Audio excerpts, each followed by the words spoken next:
कदम भरे दूसरों के जैसे पहले खुद को जय करे। हमको मन की शक्ति देना, मुश्किलें पड़े तो हम पर इतना कर्म कर,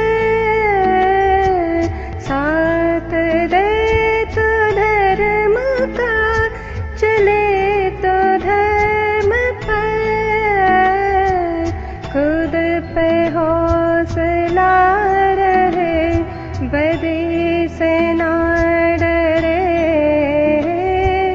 दूसरों के जैसे पहले खुद को जय करे।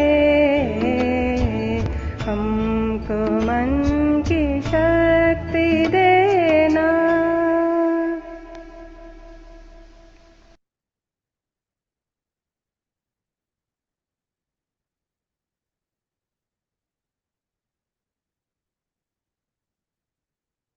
Good morning, all. We are giving tribute to our master Samuel Hahnemann. Without this man, we are not here and meeting in the 6 o'clock morning. Thank you, sir. With the blessings of our Guru, Dr. Prafull Vijayakar, sir, who taught us the bridging of homeopathy with the modern science and made homeopathy easy. Jai Hahnemann, Jai Homeopathy, Om Vijayakaraaya Namah.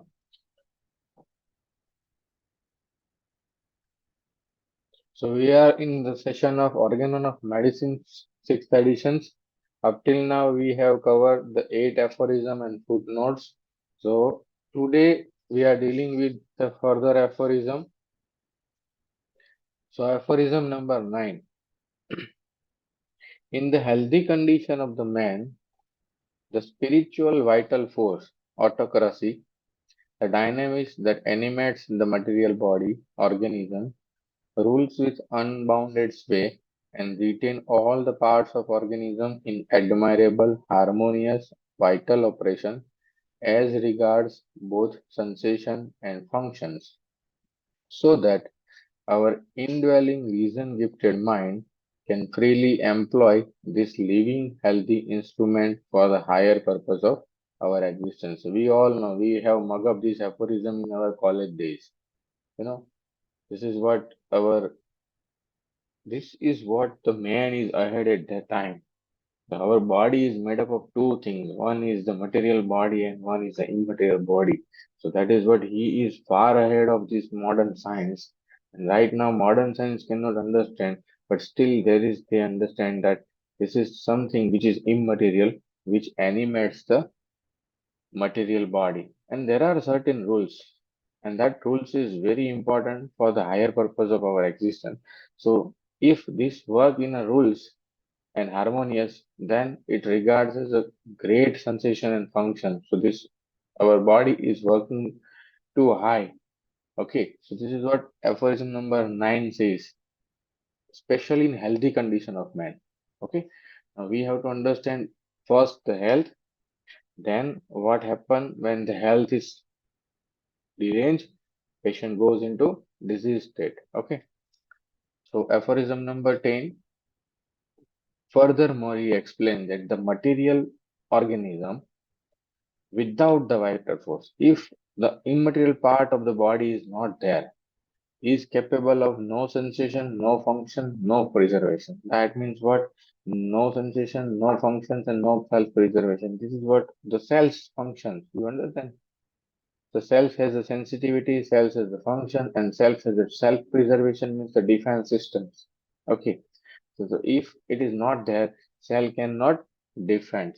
It derides all sensations and perform all the functions of the life. So what Darwin has said that the cell has basic three functions. The first functions of the nutrition, second functions of the reproduction, and third functions of the defense.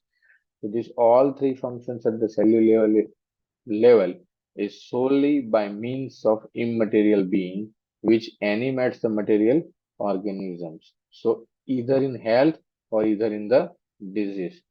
Okay, you got it? So what footnote number 6 tells about that, if the uh, vital force is not there, okay, then what happens? It is dead. If vital force is not there and it is dead, and now only material body is subject to the power of external physical world. That means what? The material body become decayed and again dissolved into chemical constitution. So we are made up of the five elements of the body, that is fire, earth, air, water, and space. So when space leaves from the material body, that become again the fire, earth, and water, and dissolve into constitution, chemical constitution. So when person dies, when the cremation is made, so what happen? They become like a ash. So they goes as earth. Nothing happen. So this is what Master told about. So how far he is ahead of the time, and he taught us these things. Uh, okay. So again, we are in the reading of theory of separations. So up till now, we have read many things from the books. The last topic we have read is emotional prescribing and emotions, considering the emotions. Okay. Uh, After that, we are reading a books. Actually, in the PDF, some pages are missing. So I advise all of you to purchase Sir's book in a physical copy so that we can make this reading very proper and understandable. Okay, so the emotional prescribing we have learned about the emotion. So at the end of that, we have learned something that doctor who consider only physical symptoms are tempering the homeostasis at local biochemical level, and this upset the homeostasis further in deeper and deeper tissue and transfer the toxins higher to cause the disease separations. Also, it was written that doctor who consider only mantles is shown in the chart are actually acting on the neurons and secrete a particular neurotransmitters. Okay, so what happened? The patient might have rebound aggravations and doctor may become helpless at the end. So this plight of homeopath is because he has not considered the patient as whole. The patient in question was not Baraita Cup, but it is his state and symptoms. So this was example was given about the Baraita Cup, the suspicious, the prescribing for the core of suspicious. The people are taking about me, talking about me, laughing at me. It is the symptoms of Baraita Cup. But Baraita Cup might help temporarily by decreasing synthesis of certain neurochemicals like dopamine and everything. Okay. So this is what Sir has mentioned in the book. Then hence the one-sided prescriber means those who consider only mentals, those who consider only physicals, not considering man as a whole, then they will not get result in the very higher disease of like schizophrenias and everything. So already we have learned that many homeopath has reached to the third layer, ectoderm, endoderm, and mesoderm. But after that, the higher layer is not treated unless and until they have to consider the man as a whole. Okay, so I'm going in the further reading of the page number 62 of the physical books. So if you all have the physical books, look at into books because I don't have the copy PDF copy of that book. I had a certain pages only. So practice of homeopathy does not mean only administration of the homeopathic remedy. If homeopathic remedies are given or administered not in keeping with law of similia, it is not just a homeopathy. So for example, there are many practitioners who gave arsenic for asthma, Ilium cepa, Euphrasia for coryza, Plantago for the toothache, Nicine natron for the head injury, Rostox and Ruta, not considering man as a whole, uh, etc. So there are lists is endless. Okay, but this is not the homeopathy. It is called as home allopathy. This was the word coined by the sir. So this is what the allopathic minded physicians wearing cap of homeopathy to do this. Okay. So where do we all falters? Why do we all have a different approaches? Okay, this was the question arising in our mind. So how come 10 different homeopathy derives at the 10 remedies? Derived at the 10 remedies. So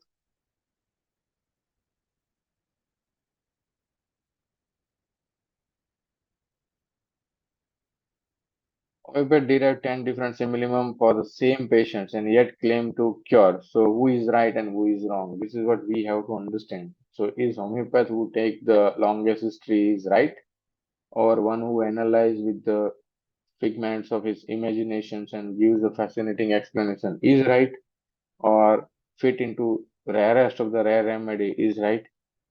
Is that one who hardly asks the questions but observe and prescribe is always wrong? These are the many possibilities. Or the homeopath who plainly prescribe a polycrase on the basis of materia medica are always wrong because he does not have any fascinating story to justify his prescription of pulsatilla or sulfur. So what Dr. Hahnemann showed and seed of our inimitable homeopathic science, it was Dr. Kant, Dr. Bonning-Hussein, etc., who groomed it, nurtured it, and it was Dr. Herring, with his futuristic scientific masterpiece of law of cure, has provided a legal discipline to our scientific constitutions.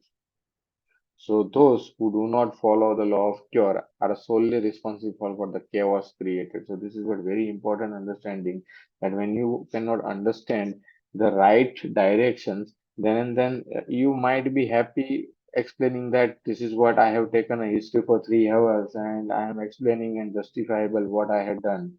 Same way, there are the homeopaths who prescribe on the basis of understanding of their imagination and fascinating explanation. That also they are not wrong, but they cannot justify because of they cannot understand the law of cure. So this is solely the responsible, and finally they end with the chaos. So what we have to do? So every homeopath talks of how well to take a case. You know, whenever you are learning in the initial days of your practice or in student life, so everybody tell you how to take a case, how to analyze it, and what to prescribe. Okay, so everybody taught this, or there are many seminars they also taught like this. Even I myself in earlier days, like I'm doing like that only, but very few. And what sir says, sir, dare that this breed is too small. So talk about the process of cure. This is very important. How the patient is reversing from the disease process to the cure process. So very few are concerned with the follow-up analysis of the case. So whenever you are now, you have to keep the eye of yourself and judge the everyone and every homeopath's learning on the basis of understanding the follow-up. So this is what you have to understand: is the follow-up is in a right direction or a wrong direction? Then and then you can understand the right homeopathy. So, for example, any homeopath who show his case taking a course prescribed by Herrings after a prescription is the only right classical homeopath. Okay, this again should not be the sporadic result, whether it be acute or in the chronic cases. His similum should elicit Herring's law of cure, except in incurable cases where irreversible pathological changes have taken place. Even in such cases, there must be some compensatory cure can be established. So this is what Dr. Vijayakar has proposed, that whenever you are considering that in each and every case is from acute to the chronic, in that case you have to go with the law of Harris. And if a cure is not possible, like a cancer, say for example, a cancer, it was given in this book only, the example, if the patient is curing his cancer and his cancer has been reversed, but in return to the cancer, the patient is having a diabetes. So for that, you have to understand you do not treat diabetes, because this is what you have to understand, that this is the compensatory cure. So person cannot live with the cancer, but person can live with the diabetes. So his life is extended. So this is what sir has explained in this para. So follow up of the case, and not only the good prescribing for the case is what distinguishes one from the good simillimum prescriber. So understanding of what is more important and what is less important in the symptoms that follow is what makes a good prescriber. So more so overpowering one's ego and admitting that our prescription is wrong for the benefit of his patient is what makes one a good homeopath. So this is what you have to accept yourself, that whenever you have prescribed something and you know that this is not a right direction, so you have to accept yourself that this is what I have done wrong, so I have to change my prescriptions. So this is the quality of good prescriptions: learn from your mistakes and again not doing the same mistake again and again, so you have to change it. So that is what the quality of good prescriber. Predicting actually to the patient what is he is bound to come up with systematically and serially is what makes a scientific homeopath. So what sir has mentioned, that when patient came to you and when you are going to tell. So yesterday I had a follow up, and that follow up is like the case of scleroderma. And so in that case, I had prescribed the medicine 1 month before. So patient is coming to me and giving me that in initial days when I was there, so there was a pain, but the pain was in a lesser intensity and it is reducing from the upper part of the body to the lower part of the body. So at the same time, I had advised him, your pain is reducing, so you might get some uh, diarrhea or some vomiting inside, vomiting, or sometime it happened. So this is what you have to understand, that this is the predictions of the follow-up. If meeting will end in between, so we will continue again. Okay, don't worry about that. So in that case, the patient develop eruptions on the neck and in the arms. So this is what I had advised him to. First, you have these symptoms, and if it is reducing, you have some diarrhea, and after that, you might have some cold and coryza, and you might have some eruption. So patient is telling me that, sir, this is happening what you have said in the last follow-up. Okay. So you have to judge that, this is very important. So sir has advised this, that you have to predict actually the patient before that patient is coming to you. So after that you have to say that this will happen, no worries. So patient is reassured in just the follow up that my disease is going toward the good directions. Okay. So sir says, I for one have had experience with a lot of different prescribing concept in last 25 years, and I started seeing Haring's law coming live in each and every cases only when I switch over the prescription is genetic constitutional prescribing. So this is what sir has made the genetic constitutional prescribing. Now what Dr. Hahnemann and genetics. So the genetic constitutional simillimum was indirectly advocated by Dr. Hahnemann for the eliciting the ideal cures through the series of aphorism in the organism. So again, we are in the same 9 aphorism. And the aphorism 9, Hahnemann stated that in a healthy condition of the man, the spiritual vital force, autocracy, the dynamic that animates the material body, organism, rules with unbounded sway and retain all the parts of organism in admirable, harmonious, vital operations, all the sensations and functions, so that our indwelling reason gifted mind can freely employ this healthy living instrument for the higher purpose of existence. Already we have seen. So what in this aphorism, what Hahnemann has made us aware of following concept. The first concept is the man's health. So man's health depends on harmony and equilibrium amongst its organs and the systems. And when it is disturbed, it is called ill health. So this is what harmonious equilibrium is called as homeostasis. Okay. Second, that this harmony is compelled by an invisible energy, the dynamics which pervades it and control it. The third point, the consequently this body, the organism, animated by the energy, harbors within it the reason gifted mind.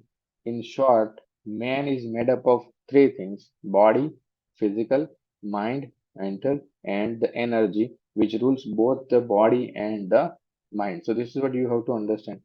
Further, he mentions that when the energy driven organ and system of the organism are in the harmonious equilibrium, it helps the mind to use the body for higher purpose of our existence. So by this philosopher in Hahnemann tell us that our very birth in this world has some purpose. So we are born with certain purpose, and this same purpose is evolution to the higher and higher state of our existence. Thus, every creation is created to the progress and evolutions of the man in the universe is synonymous to the progress of the life in the universe, which is the part and parcel of the universal energy cycles, which follow the law of bioenergetics and thermodynamics. Thus, man in every living cell has to work for a living sincerely, conscientiously, diligently, and engulf as much knowledge as it can deal with the life to face the life with the success and finally evolve to the higher purpose and higher state, thus fulfilling the sole objective of its existence in the world. So, what Sir has told about what is the purpose of our life? So, so this is what higher purpose of life means: working diligently, working conscientiously, and sincerely. So, thus, Sir has proposed that in my practice, diligent conscientious or non-diligent non-conscientious nature in an individual, be it in either acute or in a chronic disease, if very prominent, if very prominent, taken to rule out and rule in the remedy, very important aspect. And believe me, it is paid a rich dividend. So this is what Sir has. So whenever we are going into camp of the sirs in the Hope for Hopeless campus, whenever the sir is seeing the patient with the history, and when the sir has repertorized the case, and after the repertorization, sir always asks first question: Is he a good boy or good girl, or diligent or non-diligent? So on the basis of that, sir rule in and rule out the remedy. So this is what very important aspect of understanding, because our higher purpose of life is to be working sincerely, living sincerely, conscientiously, and diligently. So this is what are the genetic understanding of our process. Okay. Again, in aphorism number 7, he mentions that attention to be paid totality of the symptoms, this outwardly reflected pictures of the internal essence of the disease or affections of the vital force, because he says it is a sole means whereby the disease can make known what remedy it requires, the only thing that can determine the choice of the most appropriate remedy, and thus, in a word, the totality of the symptom must be principal and only things the physician has to take note. So this is what in aphorism number 7 Hahnemann has written. So what is that? In this aphorism number 7, he has made it amply clear that every individual constitutions behave differently. First and foremost thing, every individual constitution behave differently when the disease depending upon its makeup in the totality. So it means be differently at the level of mind, differently at the level of body, and differently at the level of this energy pattern. So further in aphorism number 15, so this is what we are learning in the later sessions, but still I am explaining because it was written in the books. So further in the aphorism of number 15, he talks about dynamics and organism, body having a close relation with each other, because this together, these two together constitute unity. So body and dynamics cannot be separable. It is for our understanding and our mind can conceive the idea of this. That is why we have to make it separate, but it is not the separable thing. So they are in unity. Although in thoughts, our mind separate this unity into two distinct concepts. Thus, he envisaged by his foresight the genetic code concept 200 years back. So that is what Master Hahnemann is understanding genes 200 years back. As per science today, we are aware that whether it is our body or structure which is made up of a part, organ system, and a cell, or it is our behavior, attitude, emotion, will, intellect, or whether it is our energy is represented by the speed of activity, etc., all arises from our genes or genetic code. So this is what we have learned and understood, that this modern medicine explains that this behavior is because of this change in the genes.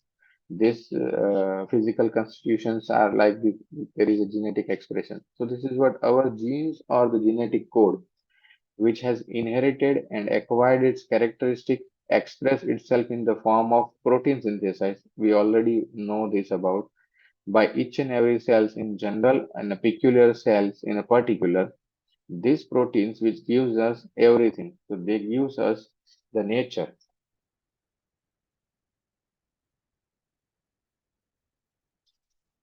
They gives us the nature, structure, energy, tolerance, and susceptibility, depending solely on the miasmatic chain, as mentioned in aphorism number 7. A regard being had to the possibility of the miasm and attention paid to the necessary circumstances. So, our science is a rare science, perhaps one of a very few scientific science, since that very based on the organon and philosophy which has stood the test of time. In fact, all this is written by our great master stand vindicated today in the light of modern science and its discoveries and inventions. The genetics, the automaticity of body, the vital principle concept, the immunity concept, the simillimum concept, all stand firm against the ruin of the modern science, dilapidated, short-lasting antibiotic and anti-allergic and anti-XYZ theories. The only place where the modern science has succeeded is in eradicating certain infectious disease, but ironically, that too with a partial application of the similia similibus curanter in the uses of vaccination. So this is what even modern medicine also uses the principle of homeopathy in the form of vaccinations, and they have eradicated certain diseases. We can name few like the smallpox and polio and etc. etc. So such a science or rather the philosophy has to be followed to the hilt. Only a strict follower of the same with the proper application shall find the right simillimum which shall reverse the disease and help the physician to remove the whole symptoms in order. At the same time, annihilate all participants are requested to mute their mic. It will help us to understand in a better way.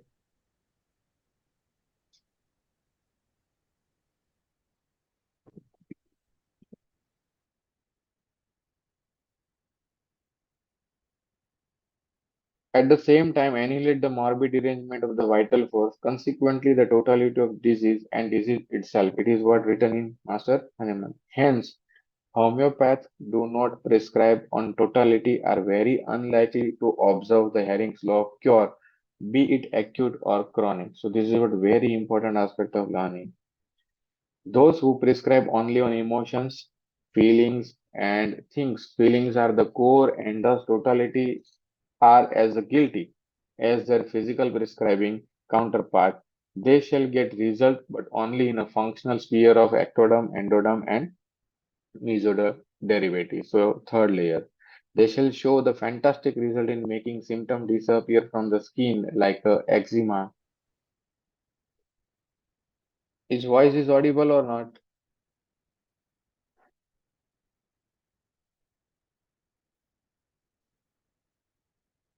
Okay, fine, fine, fine. Great, great, great, great. Okay.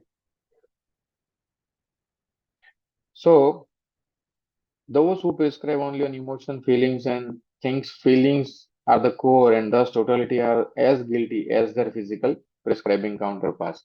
So Sir always says, in that case, you can get result wonderfully in the third layer, ectoderm, endoderm, and mesoderm. So they explain you that the eczema, dermatitis, rhinitis, bronchitis, acidity, colitis, UTI, or a bone pain, they go very easily. They can at the most bringing about a change in the secretions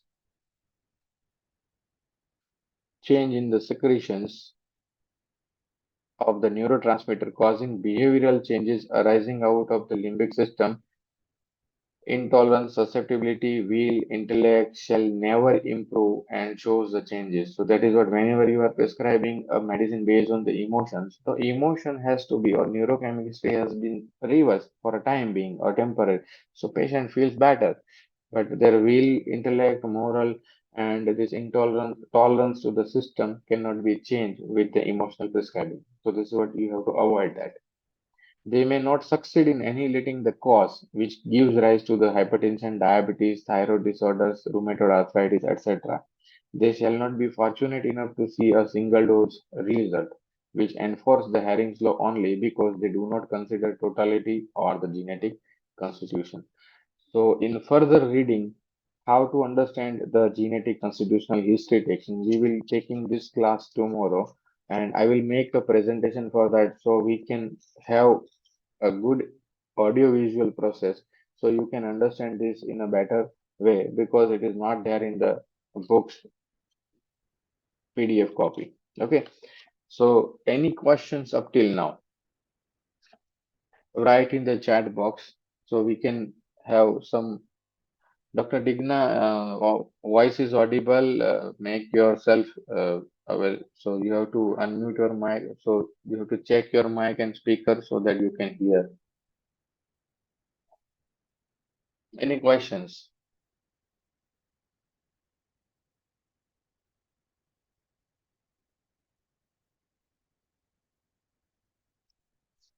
So what sir has proposed in this book, so you have to bring this book, Theory of Separations, physical copy. So there are a few pages which is not in a PDF. So I had read from this. Okay. So the next topic of learning from tomorrow is essential of genetic constitutional history taking. So what you have to take into consideration while considering the man, and then you have nullify your mistakes, and you are seeing the you are seeing the law of cure in the follow-up. So we have to take into considering the follow-up aspect, and then we have to understand the cases from this book. So this is what there are cases was given in chapter number 7, which is not there in the PDF copy. So we will make it for this. Okay. So any questions up till now?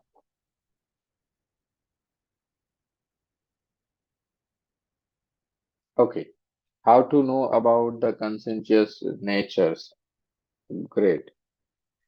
So for that you have to understand the process called as harmonious operation. So in conscientious nature, this is the mental case taking, but also in the physical case taking. So this I am explaining in the theory of acute.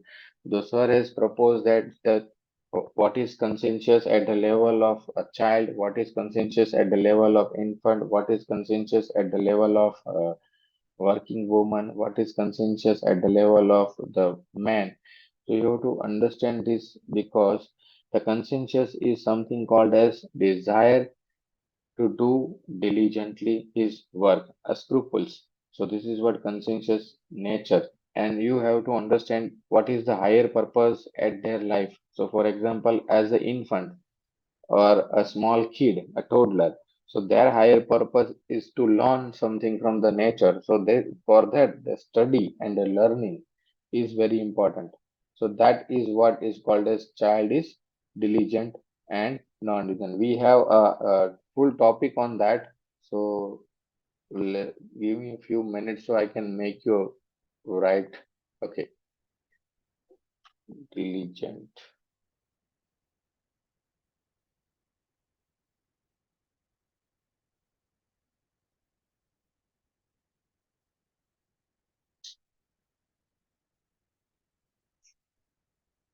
How to know that child is diligent? Yeah, that is what I am making you aware of that things.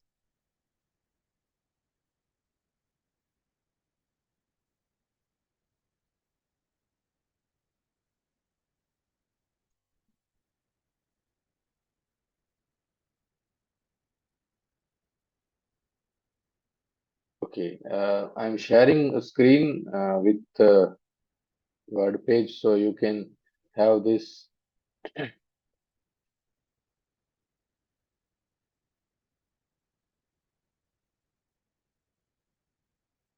It is visible. Yeah. So,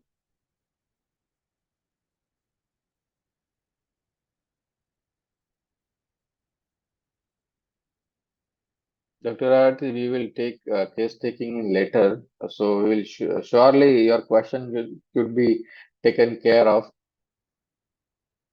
So, what is diligent? So diligent in Hindi it is called as Ekagrachit Parishrami Satat Udyami.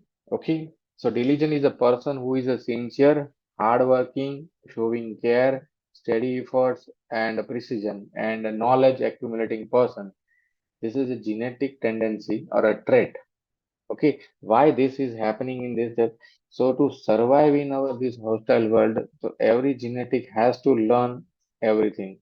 Okay, for this purpose, higher purpose of our existence, the gene has a very precise precision that you have to be a very sincere, you have to be working very hard, taking care and steady effort in precision and knowledge accumulation. So this is very important aspect of genetic trait. That is why homeopathically it is very important if it is really present in the patient. So the question is how to find this in the patient. So for example, it is in the infants and the kid. So when he or she is interested in going after a books or a magazine or a paper and a pen, then and trying to write with the pen or pencils in a very early age, say for example, before 1 years or 1.5 years.